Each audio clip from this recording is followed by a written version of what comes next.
Obrigado, Senhor, por essa manhã gloriosa que estamos na Tua presença. Talvez muitos de nós entramos nessa manhã achando que é mais um dia, mas não. Esse é o dia que o Senhor nos deu. Nos ajuda a enxergar como o Senhor enxerga. Que possamos exaltar o Seu nome nessa oportunidade de vida que o Senhor nos deu hoje. Nós estamos respirando, Senhor. Nós estamos aqui conscientes. Nós estamos com o nosso corpo completamente funcionando. Então nos ajuda a Te adorar, nos ajuda a Te exaltar. Tudo que tem fôlego, louve ao Senhor. Por isso, Pai, nós abrimos o nosso coração, nós abrimos a nossa mentalidade, nós abrimos, Senhor, a nossa vida para que o Senhor trabalhe em nós. Exaltamos o Teu santo nome, Senhor. Fala aos nossos corações, compartilha segredos do Teu coração conosco nessa manhã. Nós queremos acessar o céu. O nosso corpo pode estar na terra, mas a nossa mente, a nossa cabeça, os nossos ouvidos, os nossos olhos já estão acessando, Pai, o lugar celestial. Obrigada, Senhor, obrigada, obrigada. Bom dia, família Save, você está feliz? Eu estou muito feliz hoje. Nós vamos selar o Purim. Eu estava comentando com as meninas, eu não sei vocês, mas me deram um papelzinho de petições. Eu fiz com a letra minúscula, para que eu pudesse cada vez mais colocar os meus pedidos. Eu não sei você, mas a gente estava rindo ali, porque nós estamos celebrando, de fato, aquilo que nós vamos viver. Porque nós precisamos entender que fazemos algo natural, só que o espiritual está se movendo. Deus está fazendo grandes coisas. Pastor Ken começou a compartilhar comigo o que a Save de lá viveu. E eu pude compartilhar também com ele que já estamos vivendo muitos milagres. Teremos testemunhos. Eu sei que o Senhor está rompendo grandes coisas na nossa vida. Você crê comigo? Então pega na mão dessa pessoa linda, cheirosa, maravilhosa do seu lado e fala: o Senhor está rompendo o natural ao seu favor. O sobrenatural está tocando a terra hoje. Foram 3 dias de jejum, o Senhor te sustentou, irmão? Louvado seja o nome do Senhor. Que olha, eu falei, Deus, obrigado, Deus. Porque chegou uma hora que eu falei, que é isso? Eu achava que dominava alguma coisa, mas vi que meu corpo tentou gritar. Fez umas bobeiras lá e eu botei ele no lugar dele. E nós conseguimos vencer esses dias, ceiamos, eu vi as fotos, coisa linda, gente. A gente preparando a mesa, celebrando. E hoje nós vamos finalizar com as nossas petições. Glória a Deus. Eu quero trazer uma breve palavra ao seu coração, que é o poder das bem-aventuranças para os dias de hoje. Eu não sei se você já teve a oportunidade de ler as bem-aventuranças, mas Jesus estava falando para os discípulos. Nós vamos ler sobre ela, mas o que é ser bem-aventurado hoje? Como nós podemos entender o que Jesus estava falando para os discípulos? E as bem-aventuranças fala de uma plenitude, fala de uma satisfação. Sabe que todos nós buscamos por uma satisfação, e quando eu falo de satisfação, eu falo de prazer, eu falo de alegria. Pode ver que o ser humano ele lida muito mal com momentos difíceis. O ser humano não consegue lidar com um não, o ser humano não consegue lidar com uma rejeição. O ser humano não consegue lidar com dias de tempestade. Para analisar que existe muitas pessoas que não gostam de frio ou de chuva. E elas ficam completamente deprimidas quando um dia não amanhece com sol. Porque a gente não consegue lidar com as estações, com as mudanças. O ser humano, ele gosta de viver algo engessado. E é por isso que quando a gente fala de felicidade, a gente tende a achar que nós precisamos viver felizes o tempo inteiro. Como se as lutas e os problemas não nos amadurecessem, como se as tempestades não fizessem de nós alguém melhor, alguém maduro. Já parou para analisar que quando estamos muito bem, nós dificilmente nos lembramos de Deus? Agora, quando estamos passando por problemas, por situações difíceis, nós recorremos a Deus, porém, esse não é um tipo de relacionamento saudável que Deus quer estabelecer com o homem. Deus, ele sempre buscou um relacionamento de amor, de alegria, de satisfação, de felicidade. E é por isso que quando a gente fala de satisfação e alegria, a gente deduz que precisamos de muitas coisas. Se a gente for falar pela psicologia, tem a pirâmide de Maslow, que conta como é a vida do ser humano. É uma pirâmide que diz que o ser humano precisa desde uma comida, necessidades básicas, até a satisfação master, que é ele ter um excelente trabalho, uma melhor casa, um melhor carro do ano. Isso é o que o mundo acaba ensinando para nós, porque nós vivemos no mundo natural. Mas observa que você pode ter tudo isso e não ser uma pessoa feliz. Você pode ter tudo do bom e do melhor e não viver debaixo dessa satisfação. Porque não existe satisfação sem a presença de Deus. Não tem muito amém, mas eu vou falar de novo. Buscamos algo, muitas das vezes sentados aqui, que achamos que Deus vai nos responder dando coisas. Só que bem-aventurado, satisfeito, são aqueles que entendem que a sua satisfação está ligada diretamente à vida de Jesus, à presença de Deus. Olha o louvor cantando, como Maria, que estava aos seus pés. Olha o louvor. Quantas pessoas na Bíblia não fizeram isso? Quebraram o perfume mais caro, que simbolizava o ano inteiro de trabalho. Quantos não abandonaram, assim como Abraão, a sua terra, a sua parentela? Abraão era riquíssimo. Quantos não deixaram algo para trás para poder abraçar o plano perfeito como Noé? Noé não teve o apoio das pessoas para viver o plano, a satisfação, que para o mundo é diferente da satisfação para Deus.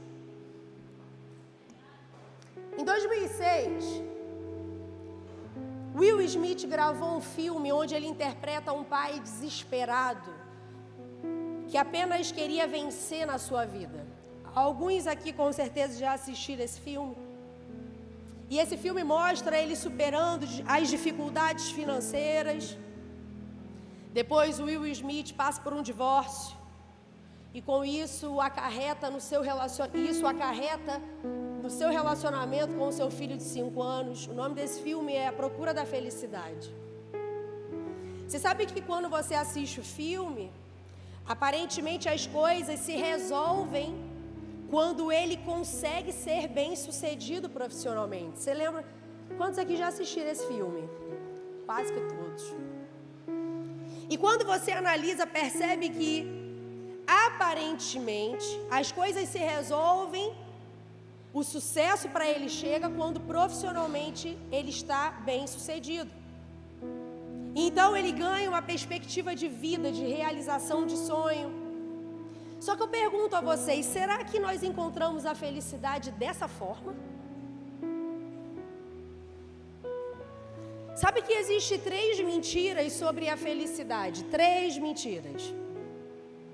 A primeira mentira é situações que são relacionadas às circunstâncias imediatas. Quando você acha que a felicidade está ligada ao dinheiro que você tem hoje, à beleza que você tem hoje. Quando você acha que a sua felicidade está relacionada ao projeto social que você participa. Muitas pessoas acham que isso são fatos determinantes. Quando você pega as suas roupas que não cabem mais e vai a um lugar para poder doar. A segunda mentira é quando você acha que é possível viver num estado de espírito de alegria contínua e constante. É a ideia que você tem que deve sempre se sentir bem. O ser humano tem esse sentimento e acho que vai ser o culto mais silencioso do mundo hoje. Porque a gente acha que sempre precisamos estar bem, sorrindo e feliz. A gente acha que felicidade é a ausência de momentos difíceis. Observa que o apóstolo Paulo vivia momentos difíceis na sua caminhada, mas ele o tempo inteiro honrava e glorificava o nome de Jesus. É por isso que a palavra diz: a alegria do Senhor é a nossa força. Porque não está relacionado à alegria que o mundo nos ensina, mas está relacionado à alegria do fruto do Espírito. Porque às vezes você pode não ter nada, mas existe uma alegria dentro de você que diz: o Senhor está comigo, ainda que eu ande pelo vale da sombra da morte. Eu não temerei mal algum, porque não é sobre coisas, é sobre a presença. E a terceira mentira é quando você acredita no destino aleatório, como se algumas pessoas tivessem nascido para ser felizes e outras não.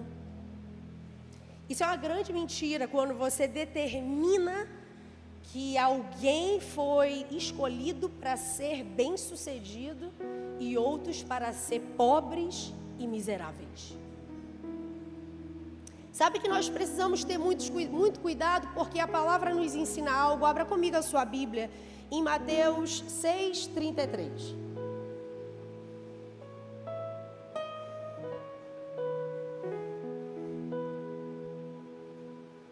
Busquem, pois, em primeiro lugar o reino de Deus e a sua justiça, e todas essas coisas lhes serão acrescentadas. Olha que interessante que essa palavra nos mostra algo. Essa palavra nos diz que das necessidades básicas às mais elevadas, Deus é a fonte para suprir todas elas. Olha que interessante, cada um aqui chegou nessa manhã com uma necessidade. E a palavra nos garante que desde as necessidades básicas até a mais elevada, Deus é a fonte para a minha vida, para a sua vida. E isso não está ligado a ser prazer. Isso não é prazer, mas isso é um fato que fomos projetados por Deus.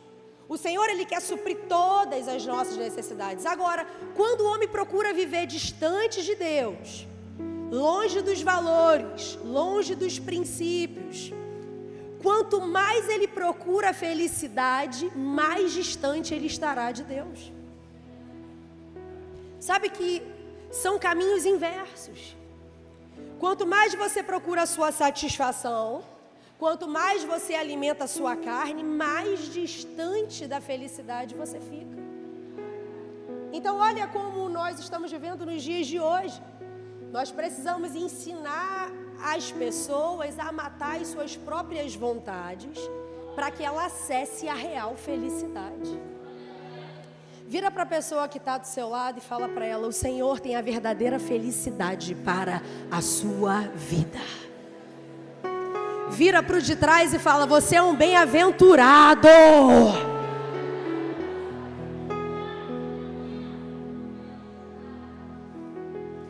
E aí quando uma pessoa ela acessa, você vai precisar dar muita glória nessa manhã, amém, irmão?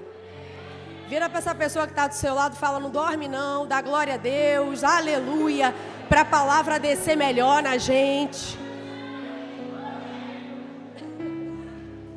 Quando uma pessoa decide viver distante de Deus, ela acha que está acessando a verdadeira felicidade, mas na verdade não. Ela começa a viver por 3 desejos que vão ocupar de forma natural o seu coração: poder, dinheiro e sexo. Você já viu um ser humano hoje distante de Deus sem satisfação nenhuma? Ele vai atrás de uma felicidade onde ele busca poder. A pessoa busca exercer o poder para alcançar fama, status, autossatisfação, preencher o orgulho, o ego. E aí estamos chegando num nível de gravidade ainda mais elevado, porque nós estamos querendo curtidas, aprovação. E aí depois você automaticamente começa a ser ocupado pelo dinheiro, aprisionado por Mamon. Você sabe que Mamon atua de 2 formas na vida de um ser humano. Você quer ouvir? Não.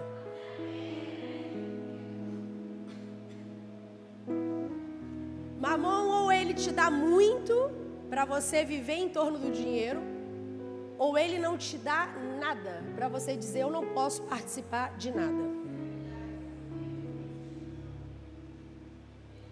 Ou ele libera tudo, ou ele não libera nada a ponto de você ter uma mentalidade miserável. E você diz: eu não posso participar e me envolver em nada. Você sabe que quando esse poder do dinheiro chega, a pessoa é seduzida pelos seus recursos.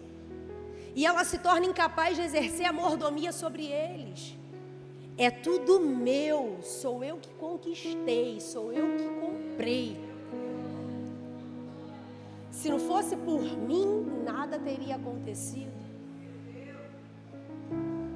O mordomo é diferente, no chamar é ensinado isso. Lá na minha casa eu ensino para os meus filhos o seguinte: mordomia é quando você entende que você não merecia ter isso. Se for por merecimento, ninguém iria ter.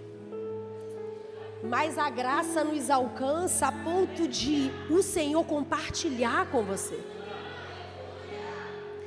Mordomia é quando você recebe de Deus e diz: eu preciso cuidar com todo zelo. Isso significa desde os seus filhos até a compra que chegou e você não desperdiça alimento. Eu preciso cuidar, eu preciso administrar, eu não posso deixar perder, eu não posso deixar faltar. É por isso que o pastor e os pastores da casa aqui sempre procuram ensinar: vamos zelar, vamos cuidar, vamos deixar limpo, aonde a presença do Senhor, sabe, é a casa do papai. Se eu consigo administrar aqui, a minha casa vai ser a mesma coisa. A gente acha que é o contrário, a gente acha que se eu fizer em casa, eu faço na igreja. Não, é na igreja que você é ensinado para você fazer na sua casa. É na hora que eu olho e digo: eu não vou quebrar a cadeira, mas não é porque a cadeira é mais importante que pessoas, mas é porque as pessoas precisam se sentar na melhor cadeira. São pessoas que o Senhor está enviando, então isso é mordomia. Só que existem pessoas que vivem em função do recurso. Elas têm medo. Hoje é um dia onde o Senhor está quebrando isso em nossos corações. Eu preparei a minha semente e eu falei: Deus, o meu coração não está em coisas. Se eu quero viver algo grande, eu preciso fazer algo grande. Eu não posso ter medo, eu não posso deixar o meu coração tá ali roubado, tá dominado. Então, naturalmente seu coração é ocupado pelo dinheiro e depois o seu coração é ocupado pelo sexo. Isso é o que o mundo explica, é as fontes de prazer, é as fontes de satisfação. E aí vem a deturpação, a compulsão, a busca pelo prazer imediato. Hoje o nível de mulheres na pornografia está muito maior do que dos homens. Ficou pasmo? Também fiquei. Está dizendo que está havendo uma compulsão, um descontrole, aonde nós queremos uma satisfação imediata, utilizando as pessoas como objeto, meio para alcançar os seus objetivos. Pastora, mas nós não vivemos isso aqui. Irmão, nós vivemos no mundo. É nós que precisamos ser a diferença nessa terra. Mas isso é o que é ensinado. Então Satanás não é criativo e nunca será. Ele é persistente. Ele insiste nas estratégias, não é de agora, é desde o Éden. Quanto mais o homem corre atrás da felicidade, mais distante dela ele fica. Você já observou que existem pessoas que podem não ter nada, mas têm uma alegria. Existem pessoas que por muito tempo talvez tenham frequentado os melhores restaurantes do Rio de Janeiro. Mas quando o Senhor promove uma mesa em casa simples, é a satisfação que a pessoa tem para aquele dia. Pessoas trabalhadas, processadas por Deus, é isso que vive. Você sabe experimentar o bom, mas você também sabe experimentar o ruim. é uma questão de ótica. Então, analise comigo. No Sermão do Monte, quando fala das bem-aventuranças, Jesus ensina os discípulos sobre os princípios do reino de Deus. Eu diria até mais, eu diria que as bem-aventuranças é como se fosse a moeda do reino de Deus. Você sabe que no Brasil você trabalha com real e você não vai utilizar o real em outro país. Já parou para analisar? Eu não sei quantos já tiveram oportunidade, mas se você chegar com o seu real em outro país, você vai ter que ir no câmbio. Porque você não vai conseguir comprar nada, porque a moeda que aquele país fala é outra. Só que nós queremos acessar o reino de Deus com a moeda daqui. E com a moeda daqui você não acessa nada. Você pode ter muito dinheiro, muito. Eu quero, mas você vai precisar converter isso. Existe um processo de conversão. Então Jesus ensina os discípulos o seguinte: eu vou ensinar para vocês o que de fato é ser bem-aventurado. É uma ótica diferente da terra. Ser bem-aventurado vai precisar de uma nova moeda para acessar esse lugar. Você não acessa com a sua forma, com o seu jeito. Você vai precisar ter a moeda certa para acessar o que o reino de lá tem. Então Jesus começa a ensinar princípios. Ele começa a estabelecer os discípulos a entenderem o que é uma vida plena, uma vida satisfeita. Então vamos lá, o termo utilizado por Jesus para se referir àquele padrão do reino de Deus é bem-aventurado. Então Jesus já começa dizendo: o meu estilo é, a minha moeda é, a minha forma de falar é bem-aventurado.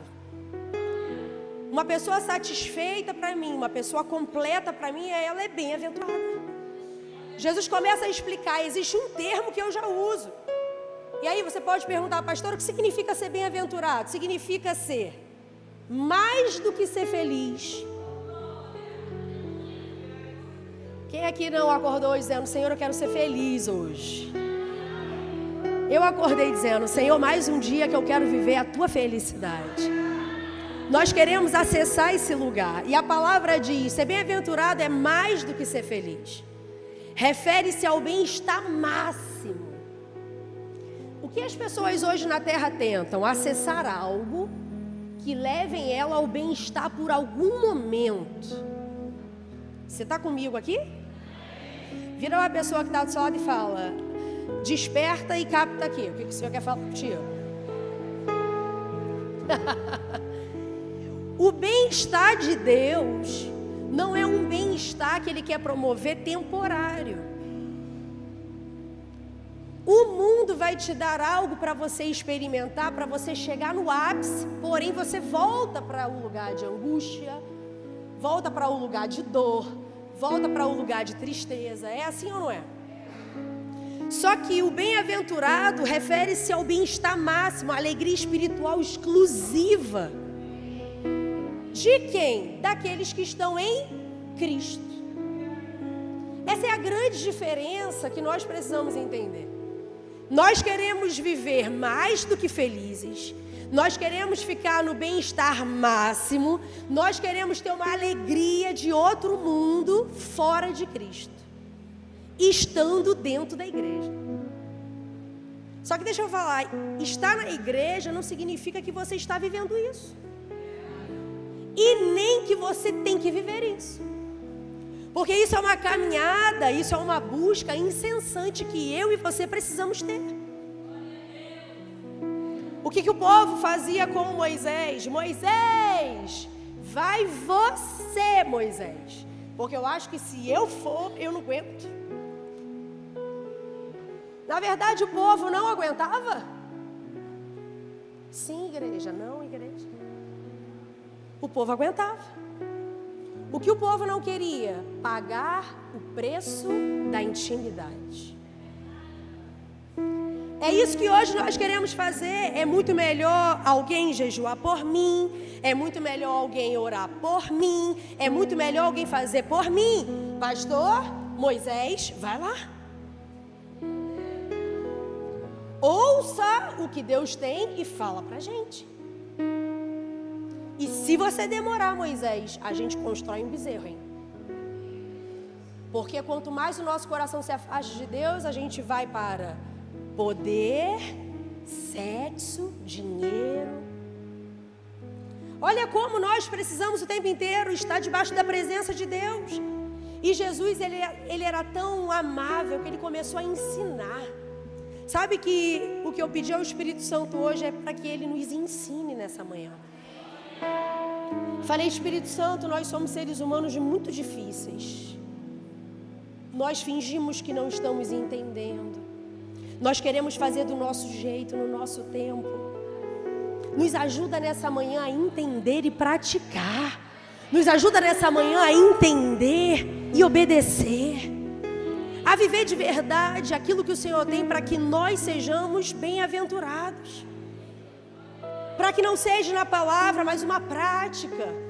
Aonde nós chegamos aqui hoje, num culto de domingo, olhamos para o próximo e falamos: você é um bem-aventurado, eu vejo graça na sua vida.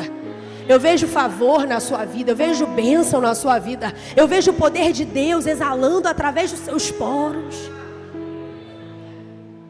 Então, vamos lá para as bem-aventuranças. Abra comigo Mateus.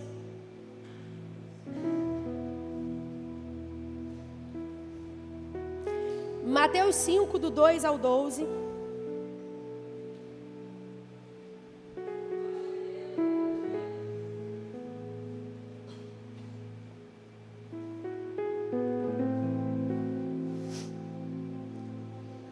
Jesus começa a falar para os discípulos: bem-aventurado os pobres em espírito, pois deles é o reino dos céus. Bem-aventurados que choram, pois serão consolados. Bem-aventurados os humildes, pois eles receberão a terra por herança. Bem-aventurados que têm fome e sede de justiça, pois serão satisfeitos. Bem-aventurados misericordiosos, pois obterão. Bem-aventurados puros de coração, pois verão a. Bem-aventurados pacificadores, pois serão chamados filhos de. Aleluia! Bem-aventurados perseguidos por causa da justiça, pois deles é o reino dos.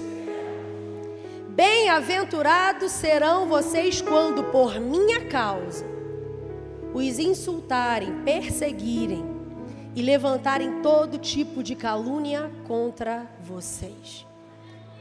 Alegrem-se e regozijem-se, porque grande é a recompensa de vocês nos céus. Pois da mesma forma perseguiram os profetas que viveram antes de vocês.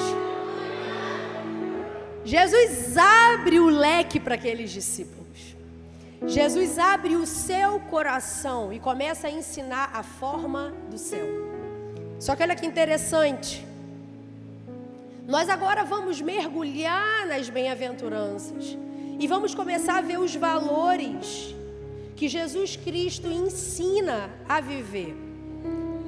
Qual o propósito que Jesus ensinou as bem-aventuranças? A fim de que sejamos livres e felizes. Jesus estava mostrando: vocês querem uma satisfação, uma felicidade plena? Então vocês precisam entender as bem-aventuranças. Então vamos lá, para viver o poder das bem-aventuranças, a primeira coisa que você vai precisar entender: desenvolva um coração aprendiz. Vira para a pessoa que está do seu lado e fala para ela: desenvolva um coração aprendiz. Mateus 5,3 diz o seguinte: bem-aventurados os pobres em espírito, pois deles é o reino dos céus. Você sabe que tudo que nós vemos hoje são pessoas orgulhosas, são pessoas que já são donas de si, sabem de tudo. Jesus estava dizendo: se você quer ser bem-aventurado, se você quer viver uma vida plena, a primeira coisa que você vai precisar desenvolver é um coração ensinável, aprendiz. Você sabe que o mundo, ele sempre vai afirmar autossuficiência. O mundo sempre ensina a independência. O mundo sempre ensina que você não precisa de nada, não precisa de ninguém. E o reino de Deus é completamente a mão contrária. No reino de Deus, se você quer ser bem-aventurado, você precisa ter um coração aprendiz. O reino de Deus promove um espírito aprendiz. Então vira para essa pessoa do seu lado e fala: hoje eu quero aprender com você. Vira para o de trás e fala assim: tem coisas que o Senhor quer falar comigo através da sua vida.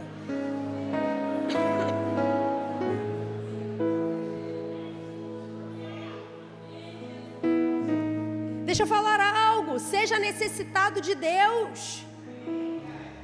Seja alguém pobre em espírito. Sabe o que significa ser pobre em espírito? É se esvaziar do seu achismo. É se esvaziar dos seus próprios entendimentos. Ser pobre de espírito é aquele que depende exclusiva e totalmente de Deus. É aquele que diz: se não fosse o Senhor eu não estava aqui. Se não for Ele eu não consigo ir. Se não fosse a graça dEle eu não teria nada. O pobre de espírito é despojado de tudo. Mas hoje vivemos num tempo onde todo mundo sabe demais. Tem muita gente se levantando para ensinar, mas não tem nada. Não tem uma vida construída em Deus. Mas chegou a hora da gente se esvaziar. É aquele que considera todas as coisas como perda. Por amor de Deus. Sabe quando você olha e fala assim: peraí, não existe nada que valha mais do que a presença. Não tem nada que compense mais do que hoje ter escolhido estar na casa do Senhor.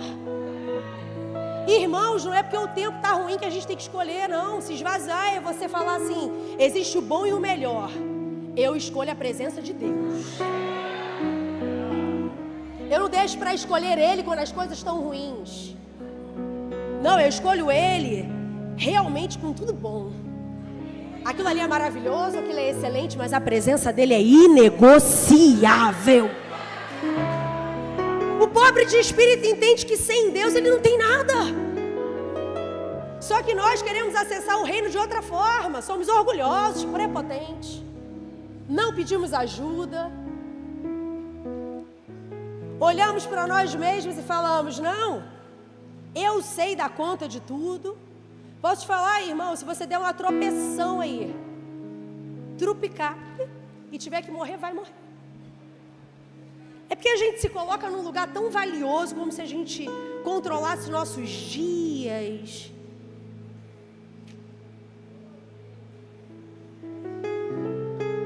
Irmão, se alguém apertar o seu nariz, tu vai começar a se debater falando que precisa de ar.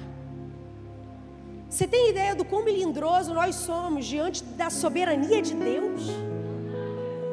Para a gente se sentir tanto, a gente coloca Deus como se Ele precisasse da gente. Eu costumo falar lá em casa com meus filhos: calma, baixa a bola, você não é a última bolacha do pacote, não. menos, que adolescente é o nível master, né? Lá em casa eu converso com o João Vitor, eu falo: João Vitor, deixa eu te ensinar. Calma, mãe, isso eu já sei. Eu falei: pronto, agora ficou evidente. Ele sabe o que eu vou falar. Aí eu pego ele e falo: o que eu vou falar? Não, eu deduzo. Falei: deduz nada. Aí quando eu falo com ele o seguinte: irmão, meu filho, você tem que sentar e ouvir. Por quê? Eu acho que eu sei. Tu ainda cheira leite. E a guerra começa. Eu já tenho 12 anos. Falei: meu filho, o que é 12 anos vivendo nessa terra, meu filho? A palavra diz que nós precisamos sentar com aqueles que já têm cabelo branco. Eles venceram.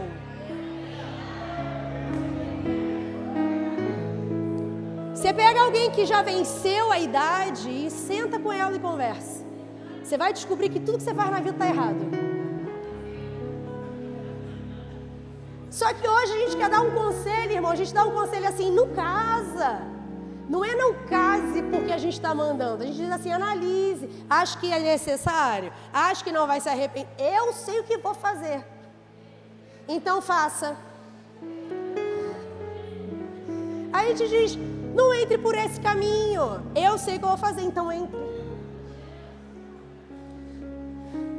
Irmãos, a gente precisa entender que a vida é de escolhas. Você pode fazer o que você quiser, mas a chave para ser bem-aventurado é essa. Ou eu sento, abaixo a orelha, escuto. Essa pessoa venceu nisso. Eu preciso pegar pérolas da vida dela nisso. Essa pessoa está há 40 anos casada. Eu preciso sentar com ela para saber. Mas hoje é falado, 40 anos de casada é brega. É brega?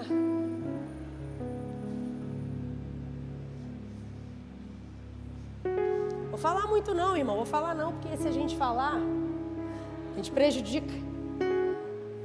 Não entra por esse caminho não, meu filho. Você vai quebrar a cara. Não, então quebra.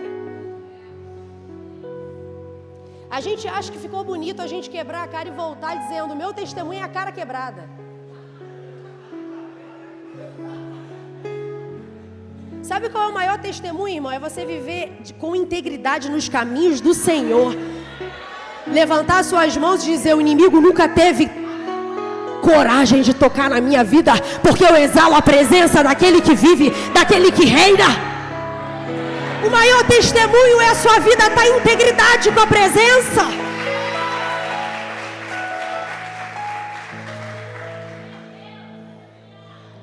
Irmão, a sua situação sem Deus, deixa eu te falar, é de miséria, pobreza, morte. Se você não busca a presença de Deus de verdade, você está vivendo à beira da miséria, pobreza, morte. Mas com Deus nós nos tornamos habitantes do céu. Olha como nós podemos viver algo grandioso. Deixa eu te falar, abandone o sentimento de independência. O sentimento de independência te distancia de Deus. Não seja uma pessoa independente de Deus. É por isso que em alguns momentos Deus permite que algumas circunstâncias nos revelem. Nos revelem o que não temos, que não somos nada sem Ele. Já passou por situações onde você achava uma coisa e quando a circunstância chega você diz, eu não sou nada, eu dependo dele. Então vira para a pessoa que está do seu lado e fala para ela, desenvolva um coração aprendiz. Eu acho que você pode falar com mais animação, daqui a pouco está na hora do almoço, não é não? Então vira para a pessoa que está atrás de você e fala, tenha um coração aprendiz.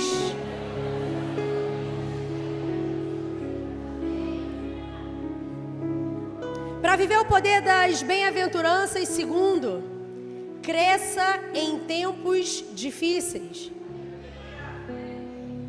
Mateus 5,4 diz, bem-aventurados os que choram, pois serão consolados. Sabe que enquanto o mundo afirma o hedonismo, aonde tem a busca dos seus próprios prazeres, o hedonismo é a busca da própria satisfação, o reino de Deus aponta para o fato de que podemos crescer em tempos difíceis. Por quê? Porque a presença de Deus nos consolará. Nós podemos viver em tempos difíceis, amadurecer, crescer. Deixa eu te falar, irmão, o deserto não é para te matar. A tempestade não é para te afogar. Nós precisamos crescer. A palavra nunca prometeu nos livrar da tempestade. Alguém já te avisou isso? Isso é verdade. A palavra diz assim, no mundo não passareis por aflições. Se eu botar um telão aqui, vocês vão ler, vocês não vão acreditar nisso? Vou falar? No mundo não passareis por aflições. E tem de bom ânimo o tempo inteiro, porque vai ser uma chuva de bênção, vai ser flores o tempo inteiro. Diz não. Vira para o seu irmão então e fala para ele, não diz não. A palavra não diz que não terá tempestade, mas a palavra nos afirma que Ele vai nos livrar no meio da tempestade. Irmão, pode estar um furacão na tua vida. O Senhor nos afirma que no meio do furacão Ele está conosco. Se você está vivendo uma vida em Cristo, a palavra diz que todas as coisas cooperam para o bem daqueles que amam a Deus. Só que a palavra hedonismo, irmão, vem do grego hedone, que significa prazer, deleite, aprazimento. E a filosofia hedonista é um perigo. Porque afirma que o único alvo da vida seria a obtenção imediata do prazer, a busca constante, para evitar qualquer sensação de dor, de sofrimento. Irmão, a filosofia hedonista diz que você não pode sentir dor.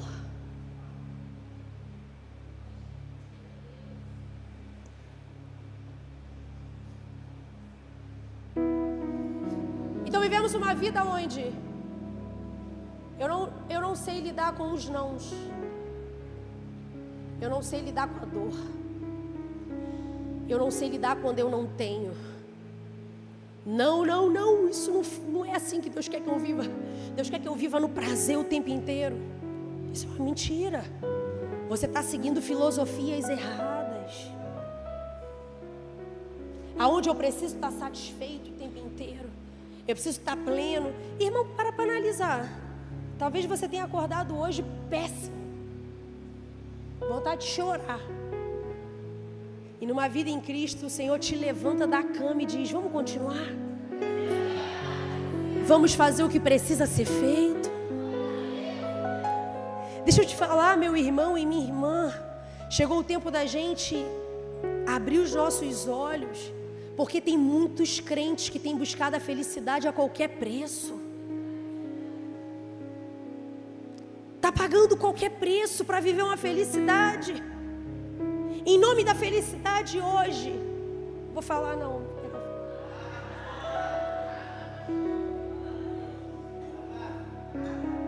Em nome da felicidade hoje, casamentos são desfeitos, relacionamentos são quebrados, empregos são abandonados, ministérios são deixados.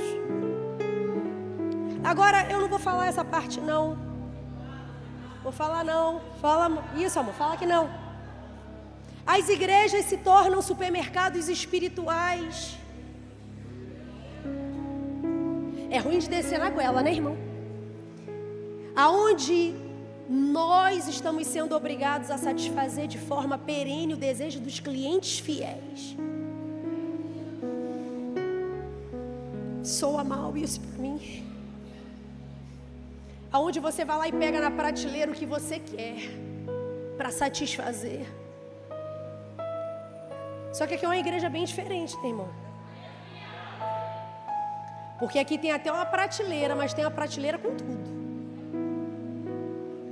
O Senhor é o meu pastor e de nada terei falta, mas tem coisas que vai faltar.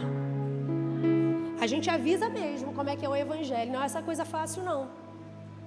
Quando a pessoa chega e diz: e agora, pastora, como é que vai ser minha vida? Agora tu te prepara, porque...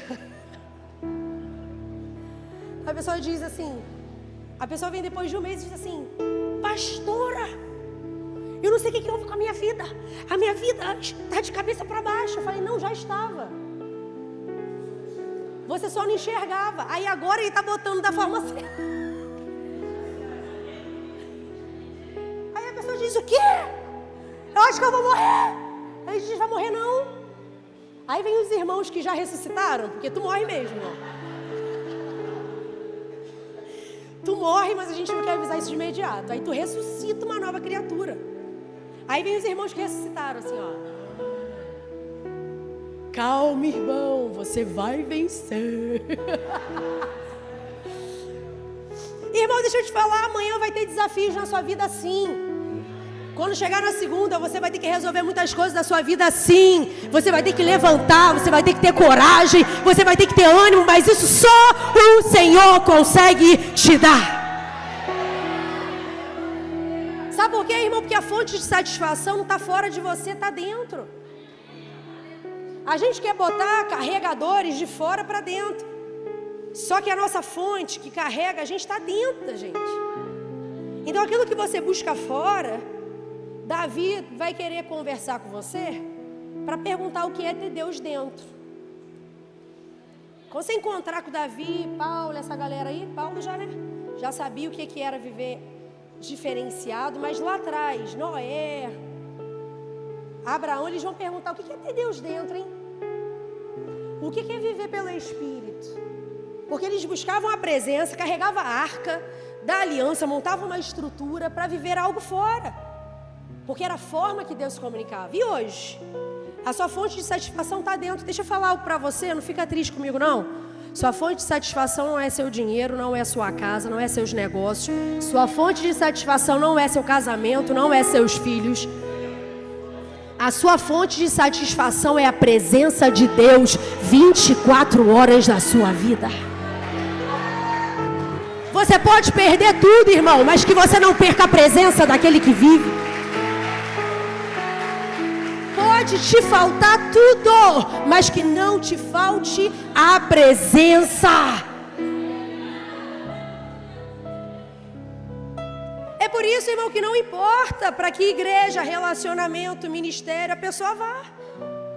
Ela carrega dentro dela um vazio existencial. É por isso que o tempo inteiro você vê pessoas mudando. Elas não conseguem se estabelecer em algo.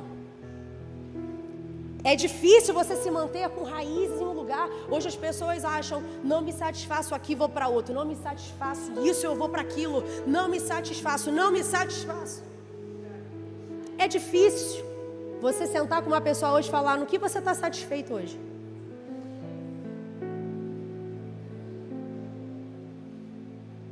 Agora, senta com alguém e diga, quais são as suas insatisfações? Irmão, ela pega um pergaminho.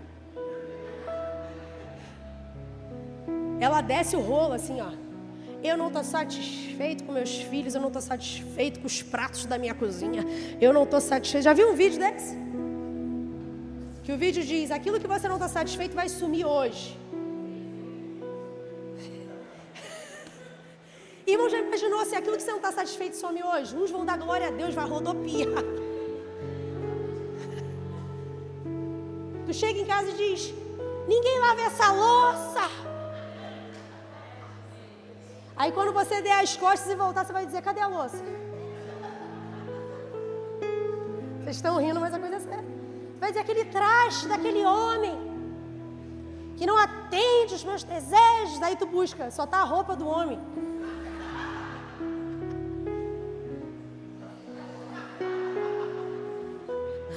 Eu não falo isso do meu, graças a Deus, Senhor. Aí você diz, eu não suporto esse trabalho. Aí te mandam uma mensagem dizendo assim, faliu, tá? Um beijo, um abraço para você. Irmão, eu tô brincando, mas a coisa é bem séria. Porque a gente vive uma vida só reclamando. Aí vem os homens dizendo, essa mulher não presta, que eu também vou falar de vocês. Aí a mulher desaparece. Aí você diz assim, pô, essa mulher fazia tanto, cara, passava roupa, cuidava da casa dos meninos. O meu ministério não presta. Irmão, já imaginou a gente estar aqui agora? Você quer imaginar? Então imagina comigo. Se acontecer, tu já sabe onde eu tô, tá? A trombeta toca. Primeira coisa que você vai dizer, sabe o que é? Ih, aconteceu algum problema lá fora, deixa eu ver. Quando você volta, só vê as roupas aqui.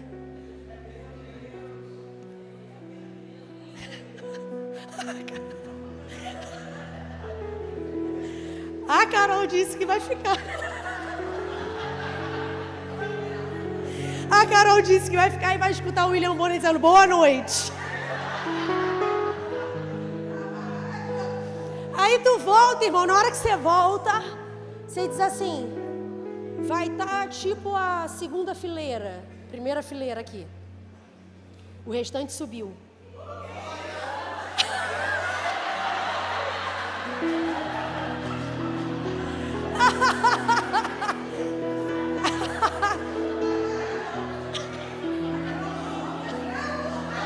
Então tá bom, a última fileira vai ficar.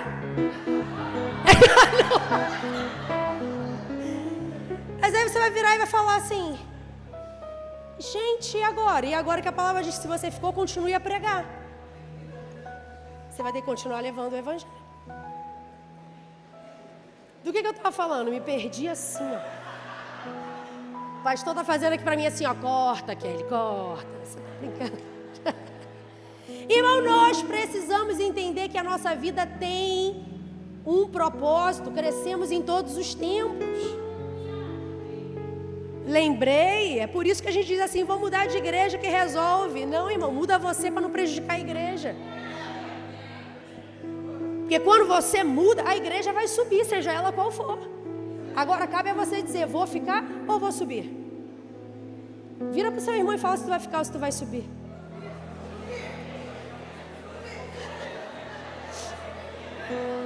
Irmão, para subir a gente canta até louvor.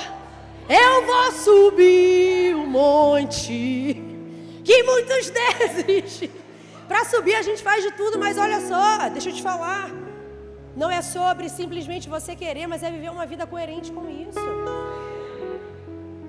Então comece a entender que chegou o tempo de você crescer. Tá difícil, louve. Tá chorando, louve. Então louve, louve, louve. Adore.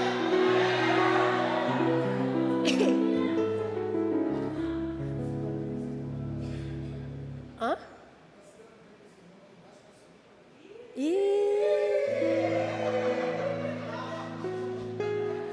O pastor mandou uma ali. Ele falou assim: não está se dando bem com os irmãos aqui embaixo, vai subir para quê? Para tentar criar contenda com os irmãos lá em cima? Aí não, varão. Aí não, varoa. Terceiro, para viver o poder das bem-aventuranças, dê muita glória a Deus aí no seu lugar, tá? Seja humilde. Mateus 5,5 diz: bem-aventurados humildes, pois eles receberão a terra por herança. Humildade não tem a ver com a roupa que você veste. Humilde não tem a ver com fora, humilde tem a ver com dentro. Sabe que o mundo exalta orgulho, soberba. O reino de Deus nos leva para um coração humilde. Olha o que o próprio Jesus nos ensina. Mateus 11:29. Abra comigo a sua Bíblia.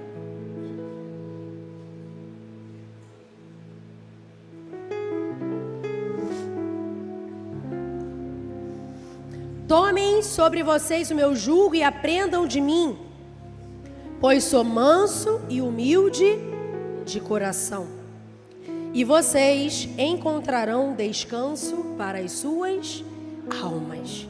Sabe que o orgulho é uma falsa ideia que carregamos de nós mesmos. Você sabe que uma grande batalha de um pastor, o pastor ele não é para pregar, ele não prega. A essência do pastor é cuidar das dores dos outros. Só que quando a gente não consegue fazer com que você enxergue quem de fato você é uma grande crise que todo pastor tem. Porque nós precisamos tirar todo o orgulho de nós. Muitas das vezes o que sofremos é por conta do nosso orgulho. Nós temos uma falsa ideia de quem somos. Olha que chocante quando nós paramos para ouvir dos outros quem somos. Tem pessoas que quando escutam dos outros quem é, e pessoas confiáveis, pessoas que moram junto, que convivem, que não quer ferir. Mas quando a pessoa diz, você, um exemplo, tá? Você é egoísta. Tem pessoas que dizem, eu sou egoísta? Não, eu nunca quis ser egoísta. Só que é muito difícil a gente se enxergar, porque a gente vive a nossa vida projetada em enxergar o outro. A gente quando acorda, a gente não se enxerga de imediato. A nossa vida foi projetada para enxergar o outro. E quando não temos cuidado com quem nos relacionamos, o outro determina quem somos. Então o outro diz, você deve ser assim. Quando você não é, você faz força para ser. E aí você entra no vício de agradar ao mundo inteiro. É quando você é ensinado a não dizer não. Com quem você se relaciona vai te escravizar ou vai te libertar. Então para analisar a dificuldade que temos de nos ver. E aí a palavra diz que nós precisamos ser humildes para chegar no nível do Espírito Santo revelar quem somos. Sabe aonde que Ele te revela quem de fato você é? No seu secreto. No seu momento com Deus. Ele vai falar para você.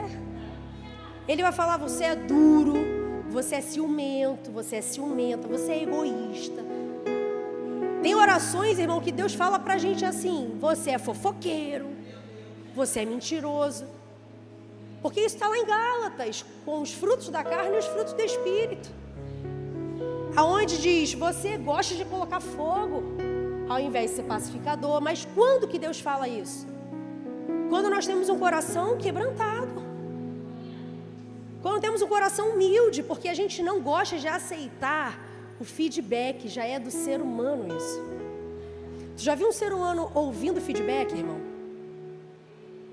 Ele não leva para o funcional, ele sempre vai levar para o pessoal. Ele vai dizer, é por isso eu descobri, você não gosta de mim. Você diz, não, eu amo você, mas ele não consegue separar. Ele não consegue entender que é a forma que está agindo.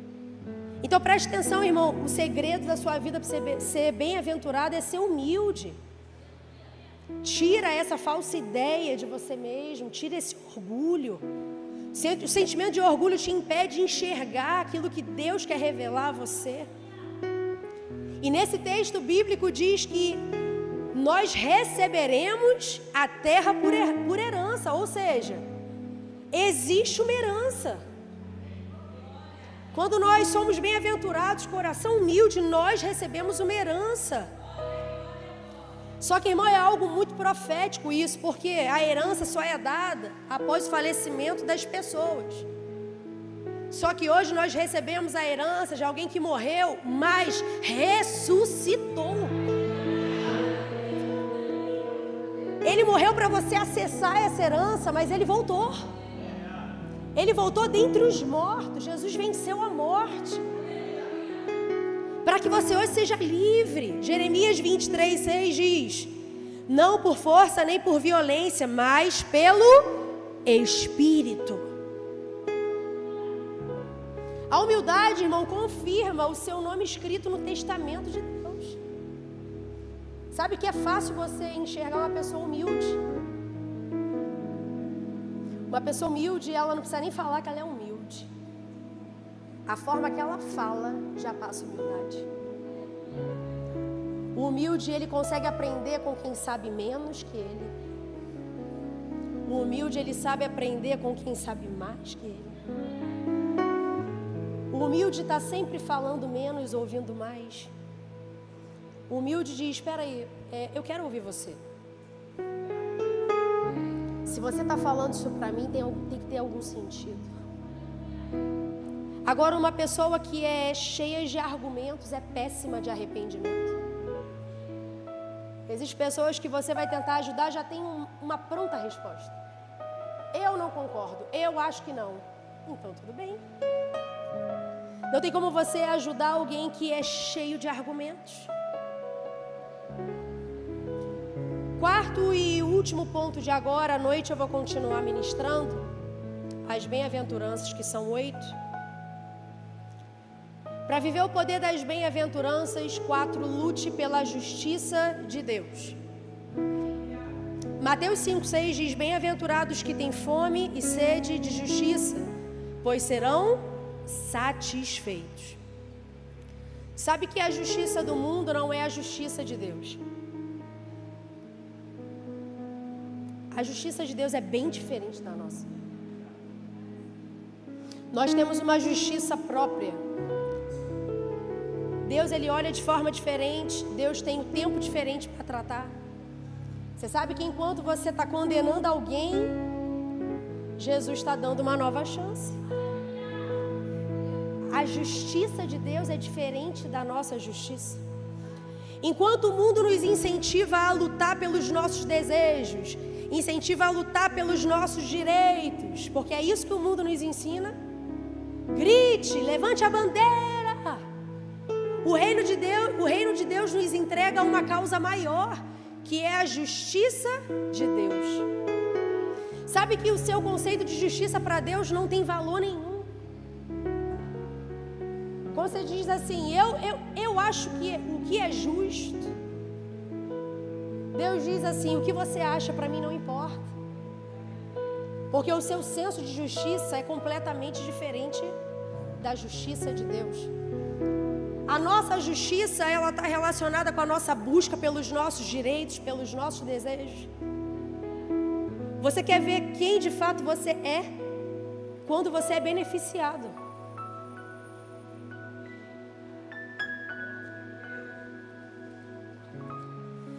Toda vez que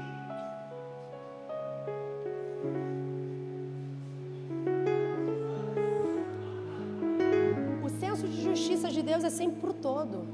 O nosso senso de justiça é, enquanto eu for beneficiado, eu estou. Na hora que eu não for beneficiado, eu saio.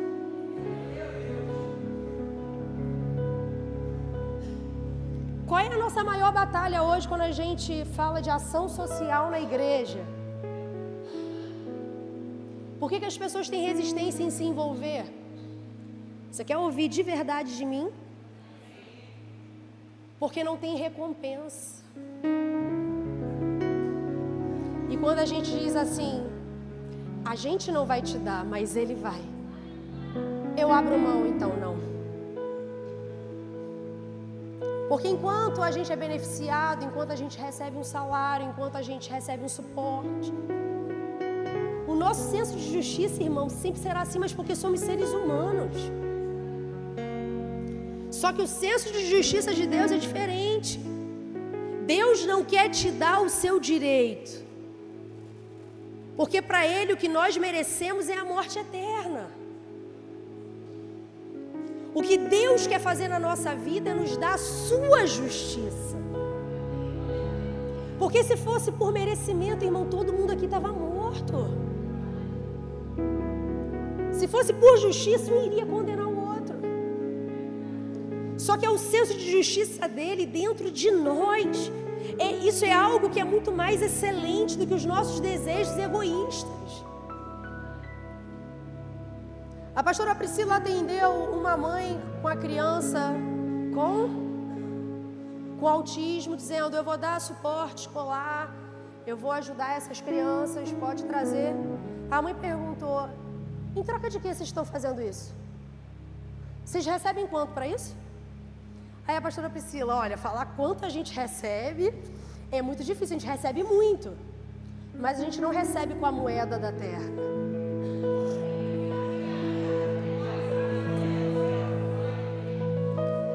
Ela disse assim, vocês não existem, vocês não são naturais. Vocês não pertencem a esse lugar onde busca sempre os próprios desejos. Sabe que a justiça de Deus, irmão, isso é ser bem-aventurado, e a justiça dele está em nós. Deus está relacionado a juízo e condenação, mas também está relacionado a salvação e rendição. Então, a justiça de Deus é diferente da nossa. A justiça de Deus não é aquela que decreta apenas juízo eterno para aqueles que rejeitam a Deus. Mas a justiça de Deus possibilita a nossa entrada no céu. Se não fosse a justiça dele, hoje nós não poderíamos falar, Abba, Pai, querido Pai, Paizinho. Agora, nós receberemos de acordo com a justiça que buscamos. Cada um vai buscar a sua justiça, cada um vai receber de acordo com a justiça que busca. Se você busca a justiça de Deus, receberá graça, misericórdia, satisfação. Agora, se você busca pelos seus próprios direitos, você vai receber condenação, insatisfação, rejeição. Reinhard Bonnke diz, a menos que deixemos a terra dos nossos sonhos, talvez nunca vejamos a terra do nosso destino. Nós precisamos morrer muito para nós mesmos, irmãos. Nós precisamos ter um olhar de compaixão. Nós precisamos ter um olhar alinhado com os céus. Enquanto o mundo está apontando o dedo, nós estamos dizendo: vem. Esse é o lugar onde o Senhor te restaura, te renova. Um dia eu vivi isso. Nós precisamos viver debaixo desse juízo dos céus. Vira para a pessoa que está do seu lado, fala para ela: lute pela justiça de Deus. Você pode ficar de pé no seu lugar? Não abra mão da justiça do eterno. Pega na mão dessa pessoa linda que está do seu lado aí. Fala para ela: desenvolva um coração aprendiz. Cresça em tempos difíceis. Seja humilde e busque pela justiça de Deus. Obrigado, Senhor, por essa palavra em nossos corações. Eu creio que é a semente daquilo que vai acontecer, vai crescer em nós. Talvez não tenhamos o total compreendimento da forma que o Teu reino é, mas nos ajuda a cada dia mais querer aprender, Pai. Nos ajuda a querer viver de forma diferente. Quebranta o nosso coração, Senhor. Que nós possamos viver um novo tempo, uma nova estação. Hoje nós estamos selando Purim, Pai, nas nossas vidas. Nós estamos declarando no reverso. Nós estamos declarando que toda maldição está se tornando bênção.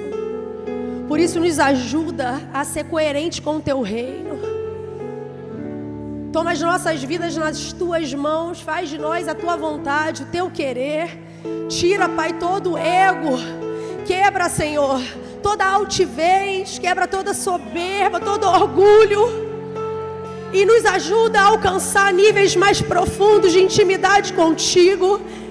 Aonde podemos ouvir a Tua voz, aonde somos ensinados, aonde somos levados a viver algo grandioso na Tua presença.